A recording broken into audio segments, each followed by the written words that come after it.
Trigger warning: verbal abuse, property theft and destruction, fraud, squatting, attempted animal abuse. The lodger refuses to leave. They have drawn up a fake rental contract saying they have a right to stay in my home for a year. Help me, please. I took in a lodger 4 months ago on a rolling month-to-month contract to help with the cost of living. They have begun treating me like a slave, so I put my foot down and told them they have 6 weeks to move out. He has stated that this will not be happening and sent a message to the WhatsApp group about a fake contract he has made that has my signature on it.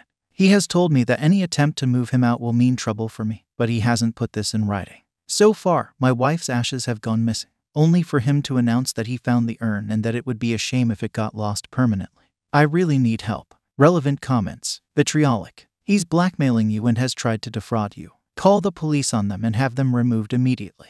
For lodgers, all you have to give them is reasonable notice. Often, this is a minimum of 24 hours per week, but if there's a threat to yours or your property's safety, you can change the locks and ask them to leave immediately. It'll be easier to do this with the police being there, obviously, so you might want to save this until they come to question your lodger about the thefts, fraud, etc. OOP replied, "Thank you. I'll file a report while I'm out walking my dog." He deliberately left some dark chocolate on a kitchen counter this afternoon and said, "Ops, maybe I wouldn't be so clumsy if I didn't have you threatening to evict me. My dog is a known countersurfer, worth bus 9619. I would be putting his stuff out and changing the locks pronto." What an evil person. OOP replied, "I know. I was charging £350 a month, basically to cover my wife's share of the mortgage. He was fine at the start, he just grew worse and worse. The heating stays at 24 degrees. I said it effing stays at 24. You're out of milk. Get some on your lunch break. You need to clean the effing bathroom. My dog needs a walk. Moonshot Musk. Are you trying to avoid confrontation? Or is he a big guy or giving off serial killer vibes? Sorry to hear about your wife, but you don't deserve to be treated like that. Put your foot down." OOP replied, "He's massive, 6 feet easily, and built like a brick house. It doesn't help that I'm an East Asian male, and we are not so big. Haha." Admiral Scarrett. Phone the police. Explain the situation. They'll be able to tell the WhatsApp is fake and make him hand over the ashes. OOP replied, "I have the ashes. I took them in my wife's jewelry, etc., and gave them to a neighbor I trusted." Update. I took the advice from our legal advice and attempted to do the following. In this order: police report, pull together what information you have, and give the police the date and time you will be taking this individual leave. Immediate notice is reasonable in this scenario. You do not need 6 weeks more. Give the updated notice in writing for him to immediately quit the property, and have a witness present when you deliver it. I would truly recommend having a few family members or friends there as witnesses,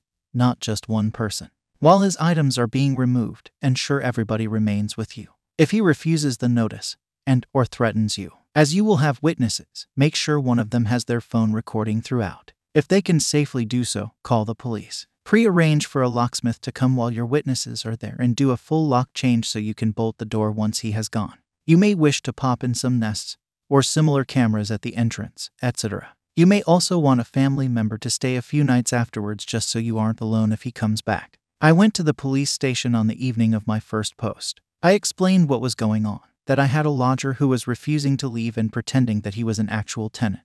The police agreed to return with me that evening for the eviction, but I had to wait close to 4 hours in the station. Whenever the officers arrived at my house, the lodger opened the front door and spoke with the officers. He presented them with the fake contract, stating that he was renting this place, that I was the landlord, and that I was attempting an illegal eviction. At this point, the police informed me that they didn't have enough evidence to make a decision on what amounted to a civil matter. I tried to enter my property, but the lodger stopped me and said I was trespassing, as a landlord legally has to give 24 hours notice if they wish to enter. The police sided with the lodger and informed me I would have to find alternative accommodation.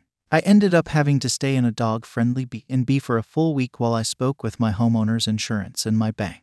I also tried to escalate with the police, but they refused to get involved in a civil matter. Upon returning to my property after a couple of days, I discovered my keys no longer worked, so it appears the lodger has changed the locks. I'm now living for free with a friend from my church while my home insurance is working with a solicitor, and hopefully my bank will apply more pressure to the police to take action against the lodger. It's not a happy situation at present, I'm afraid. Update 2. I have not been able to update earlier. The lodger has engaged in several dubious practices, which makes it hard for eviction to continue.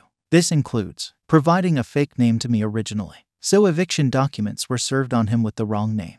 Getting a court hearing delayed by feigning illness. Taking on his own lodgers and tenants, a woman and a young girl, and signing them up for a 1-year rental contract in my home. My insurance company and solicitor work on this matter. Not easy, not going well. Thank you to the local Chinese community and kind local people as well for their support. The end is in sight, and I will soon be back at home. Thank you for watching the video. If you enjoy listening to these kinds of stories, we've got more in store for you. Simply subscribe to our channel, hit the like button, and share it with your friends.